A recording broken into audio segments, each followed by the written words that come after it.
Shu kunlarda Buxoro viloyat ko'p tarmoqli tibbiyot markazida bo'lib turgan belarusiyalik shifokor Buxoro viloyatidagi tibbiyot muassasalarida yaratilgan shart-sharoitlarni yuqori baholab, jahon talablariga javob beradigan barcha imkoniyatlar mavjudligini e'tirof etdi.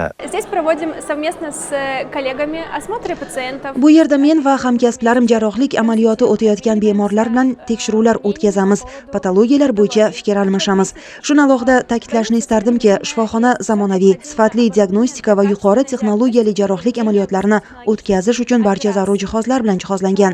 Tajribali o'zbek hamkasblarimdan ham o'rganadigan jihatlarim ko'p.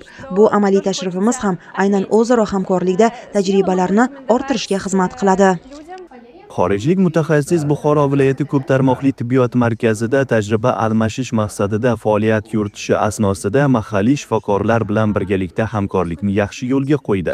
Ularga zamonaviy uslublar va yondashuvlarni o'rgatishdan tashqari, buxorolik hamkasblardan ham o'rganib, tajribasini boyitmoqda.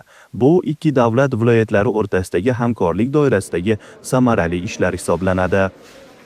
Buxoro viloyat ko'p tarmoqli tibbiyot markazi va Belorussiya davlati Brest shahri markaziy kasalxonasi bilan tuzilgan memorandum asosida bir guruh markazimiz shifokorlari Belorussiya davlatiga bo'lib qaytishdi.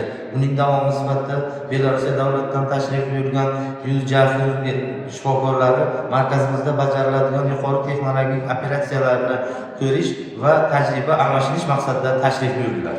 Amaliy tashrif kunlari davomida belarusiyalik shifokor yuz jag' xirurgiyasi bo'limida bajarilayotgan yuqori texnologik operatsiyalarda ishtirok etmoqda.